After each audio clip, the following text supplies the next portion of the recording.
Bonjour à tous. Alors dans cette vidéo, je vais vous parler d'énergie et d'organisation. Comment faire, sur quels critères se baser pour trouver justement la meilleure organisation possible qui respecte notre propre rythme et qui nous permette de conserver une énergie suffisante, voilà, pour se sentir bien. Alors, si je vous en parle, c'est que moi, c'était un long chemin pour moi parce que, alors particulièrement au niveau professionnel, parce qu'au niveau personnel, j'ai fait ça il y a quelques années et c'est ce qui m'a permis de sortir du fauteuil roulant dans lequel je suis restée pendant 4 ans. C'est vraiment en prenant ce temps d'observation, de voir à quel moment mon énergie était haute, était basse, avec quoi j'arrivais à la régénérer, comment, dans quelles conditions. C'est uniquement comme ça que je suis sortie du fauteuil. Mais là, dans le cadre professionnel, c'était différent parce que en fait, j'avais toujours cette idée qu'il fallait que je sois aussi performante que les autres et je voyais les gens travailler 7 jours sur 7, travailler 8-10 heures par jour. Alors là, je parle particulièrement des auto-entrepreneurs, hein. On sait que voilà, dans ces situations-là, tant que l'entreprise n'a pas décollé, on est capable de passer des journées de 10 heures sans s'arrêter. Et puis, je pense que même si j'avais été dans le salariat, ça aurait été pareil. J'aurais eu du mal à trouver, à respecter du moins mon propre rythme. Et du coup, je fais aussi une petite parenthèse, si vous êtes salarié, là, ce dont je vais vous parler, je pense que vous pouvez en discuter en équipe et voir un petit peu effectivement comment chacun gère sa propre énergie, comment chacun arrive à se régénérer, à quel moment de la journée on a moins d'énergie, à quel moment on en a plus, et puis essayer ensemble, en équipe, de trouver l'organisation qui respecte au mieux le rythme de chacun. Voilà. Donc si j'en reviens à une situation personnelle, et alors quand je dis personnelle, c'est ma situation en tant qu'individu, mais dans un cadre professionnel, mais voilà, moi je suis en auto-entreprise, donc forcément je ne travaille pas en équipe, je n'ai pas de personnes au-dessus de moi, etc. Mais pour autant, c'était très compliqué parce que j'avais cette idée que je devais être performante, que je devais beaucoup travailler. Vous savez, toujours ce sentiment que si vous ne faites pas un certain nombre d'heures, eh bien en fait, voilà, vous n'êtes pas légitime, vous n'êtes pas crédible non plus. Donc, je travaillais tous les jours. Sauf que forcément, en travaillant tous les jours, j'arrivais à être attentive 1 heure, 2 heures, 3 heures. Au bout de 3 heures, j'étais cramée, je ne pouvais plus rien faire. Donc c'était compliqué parce que j'arrivais pas à terminer les tâches que je commençais. Donc quand je les reprenais, fallait que je me remette dedans. Enfin bon, il y avait tout un ensemble de choses qui faisaient que du coup, j'étais pas performante du tout, quoi. J'ai eu une période où j'ai travaillé beaucoup plus. J'avais mis en place tout un système comment dire, de formation à distance en vidéo. Et là, j'ai fait des journées de 8-10 heures, mais je me suis littéralement cramée en l'espace de 15 jours, un mois, quoi. Donc ça, je ne veux plus ça, d'autant plus que, et j'en ai parlé dernièrement dans le podcast et les newsletters, je veux remettre de la créativité dans ma vie. Et j'ai remis de la créativité dans ma vie. Mais je ne pouvais pas le faire en travaillant 7 jours sur 7, 3-4 heures maximum, et puis en étant après épuisée. Parce que quand j'avais fait ces 3-4 heures, et là je parle dans le meilleur des cas, parce que souvent c'était 2 heures, hein, et bien après j'avais plus rien envie de faire, j'avais plus le courage de faire quoi que ce soit. Donc là je me suis dit, il y a quelque chose qui ne va pas. Non seulement je ne suis pas performante au travail, mais en plus les temps de repos que j'ai, je n'en profite pas non plus. Et à la fin, je ne me sens pas reposée en plus. Voilà, donc j'ai listé un petit peu toutes les choses qu'il fallait que je prenne en compte pour pouvoir revenir à un rythme beaucoup plus sain et beaucoup plus approprié à ma situation. Donc je vais vous lister différentes choses que j'ai prises en compte pour cette nouvelle organisation. Donc déjà, l'heure de lever et de coucher idéale. Et ça, vraiment, je suis sûre que vous la connaissez, mais est-ce que vous la respectez? C'est moins sûr. Donc moi, je sais que si je dépasse minuit, le lendemain, je le paye. Alors, je me l'autorise des fois, bien évidemment. Je ne vais pas être hyper rigide sur la chose. Mais je sais que le lendemain, voilà, il ne faut pas que je m'attende à être au top du top au niveau énergie. Je vais être fatiguée, c'est sûr. Et pareil pour l'heure du lever. Du coup, si je me couche très tard, je vais me lever plus tard, mais j'aurai pas cette énergie que j'ai tôt le matin, quand je me couche à la bonne heure, le matin, je sens que l'énergie est beaucoup plus haute. Après, il y a l'alimentation. Et l'alimentation, il ne faut absolument pas la négliger parce qu'elle a un impact énorme sur notre énergie. Je me suis fait plaisir il n'y a pas très longtemps, un petit plaisir régressif, coquillettes, jambon, gruyère avec un petit peu de beurre tant qu'à faire. Autant vous dire que l'après-midi qui a suivi, je n'ai rien pu faire. En plus j'ai eu mal au ventre.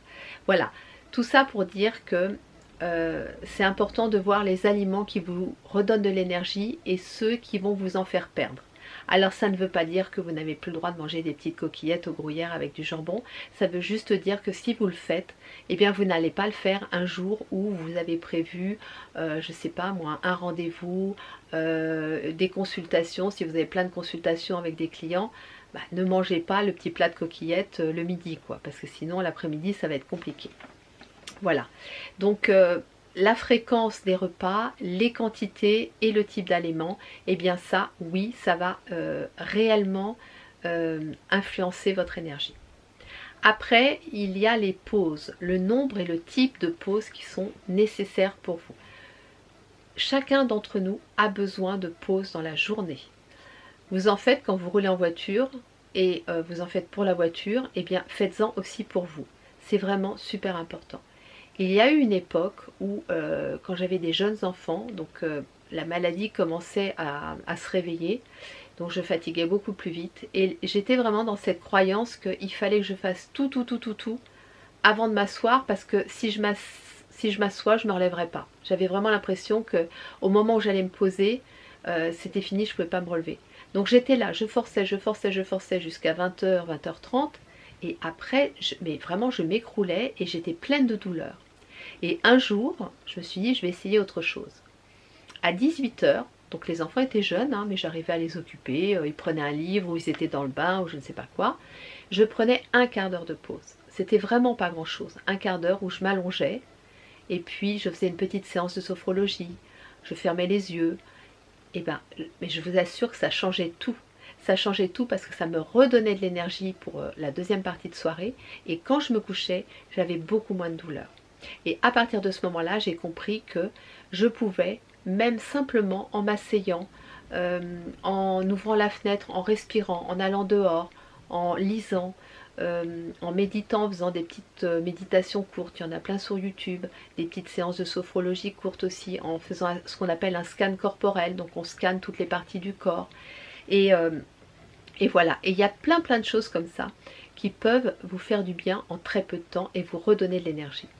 Alors, quand je parle de pause réénergisante, j'exclus le scroll sur TikTok, Instagram et YouTube. Non pas qu'il ne faille pas le faire et non pas que ce ne soit pas agréable à faire, c'est juste que ça ne va pas vous recharger en énergie parce que ça vous sollicite. Alors, la lecture, oui, parce que lire de préférence un livre, éviter les écrans, mais c'est pas le même rythme.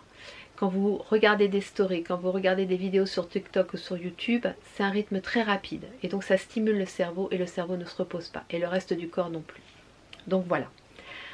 Après, donc j'en suis heure de lever et de coucher idéale, alimentation, nombre et type de pause nécessaires. Après, la capacité d'attention dans la journée. Comment êtes-vous attentif au cours de la journée? Est-ce que vous allez être plus attentif le matin? Est-ce que ça va être plutôt en début d'après-midi? Est-ce que ça va être en fin de journée? Parce que c'est clairement le reflet de votre niveau d'énergie. Vous êtes très attentif, c'est que vous avez votre énergie qui est haute.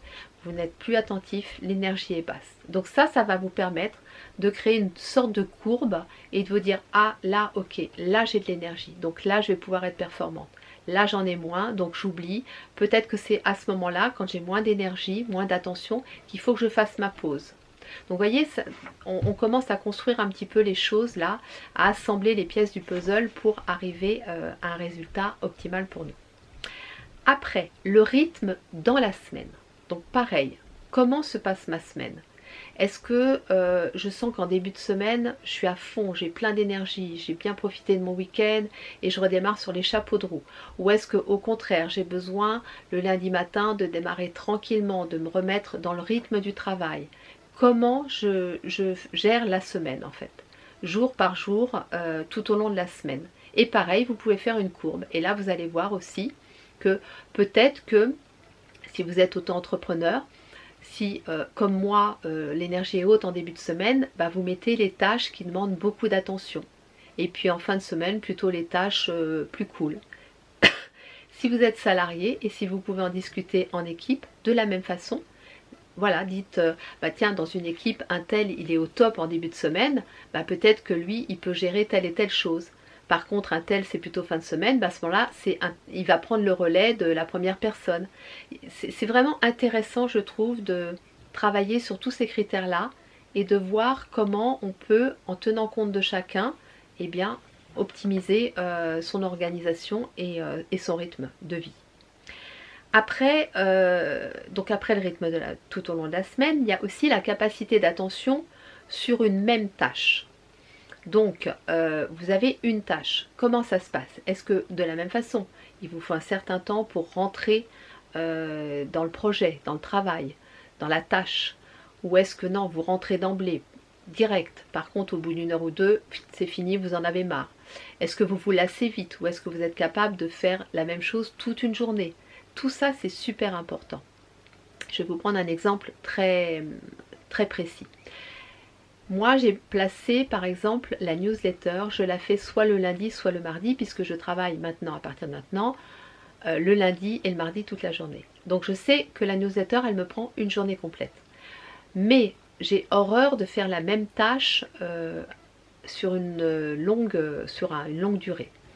Pour autant, la newsletter, elle va requérir plusieurs tâches parce que c'est enregistrer la vidéo que je viens de faire là, c'est écrire le texte, c'est la mise en page, c'est chercher les photos. Donc en fait, c'est plein de petites tâches diverses et je sais que du coup, ça va amener de la variété, de la diversité et que je ne vais pas me lasser et que j'ai l'énergie à ce moment-là pour mener à bien du matin jusqu'à la fin d'après-midi toutes les tâches que nécessite la newsletter. Donc voilà, tout ça c'est après réflexion de tout ce que je viens de vous dire. Donc quelle capacité d'attention sur une même tâche? Ça c'est super important. Et pour finir, le nombre d'heures ou de jours de repos dont vous avez besoin après une activité physique plus ou moins intense. Je prends un exemple. Vous avez par exemple un week-end festif où vous savez que vous allez très peu dormir dans la nuit de samedi à dimanche. Ce serait mieux le lundi de prévoir en conséquence. Si comme moi vous êtes entre guillemets amateur de foire à la brocante, j'en fais moins aujourd'hui mais j'en ai fait beaucoup à une époque, je savais que le lundi c'était pas la peine que je prévoie une journée de travail conséquente, quoi. Voilà. De la même façon, si vous êtes salarié, bien évidemment vous ne pouvez pas prendre votre lundi, enfin si, vous pouvez peut-être prendre votre lundi, mais si vous ne pouvez pas le prendre, vous pouvez en accord avec votre responsable ou avec l'équipe, peut-être voilà, reporter la tâche du lundi au mardi, inverser par rapport à différentes tâches que vous avez à faire. Mais si vous le savez à l'avance, eh bien en fait ça ne va pas créer de tension ni pour vous ni pour l'équipe, parce que vous allez déjà organiser en amont votre semaine en tenant compte de ce critère-là. Donc voilà. Donc pour résumer, heure de lever et de coucher idéal, alimentation, nombre et type de pauses nécessaires, capacité d'attention dans la journée, le rythme tout au long de la semaine, l'attention tout au long de la semaine, la capacité d'attention sur une même tâche et le nombre d'heures et de jours de récupération après une activité physique. Une fois que vous avez tout ça, eh bien, vous allez pouvoir prendre voilà, un agenda semaine, avec tous les jours de la semaine. Et puis, vous allez pouvoir vous dire, bon ok, début de semaine, moi je suis au top. Alors là, je vais travailler toute la journée, Je vais faire une pause le mercredi parce qu'en plus, j'ai les enfants et que j'ai envie de m'occuper de mes enfants. Et je vais reprendre le travail le jeudi, mais juste le jeudi matin parce que je sais qu'en fin de semaine, je suis moins performante. Et le vendredi matin, pareil, je vais me prévoir un espace-temps de travail le vendredi matin.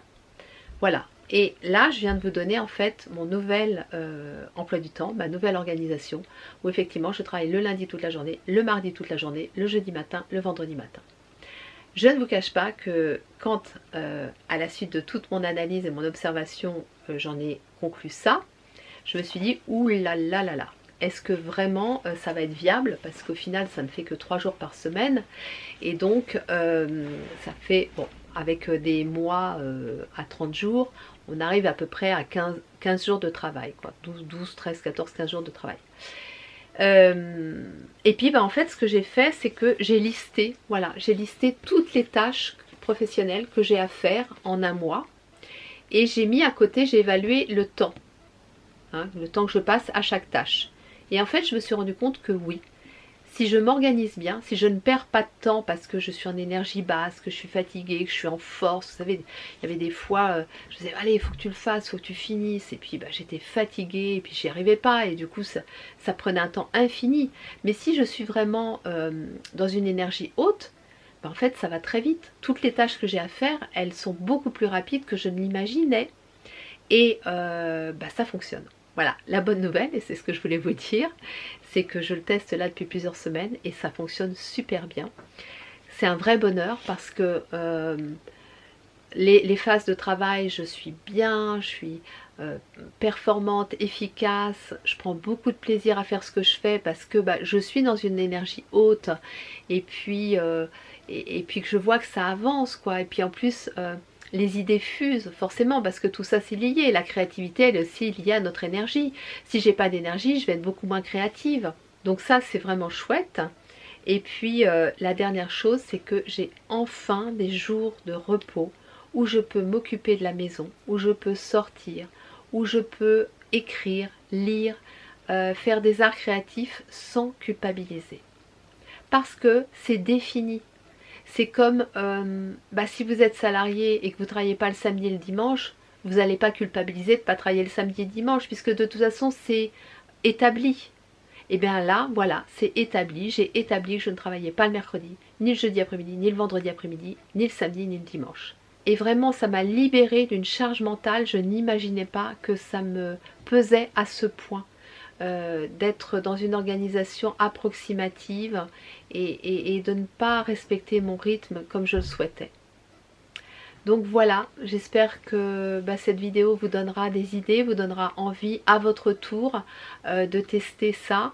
Je vais vous remettre les critères dans la barre de description, comme ça vous les aurez. Et n'hésitez pas, vous, si vous êtes auto-entrepreneur, vous tout seul, ou alors avec votre équipe, enfin bon, voilà. Je vous souhaite une belle journée et puis prenez bien soin de vous et de votre énergie et de votre rythme de vie. À bientôt!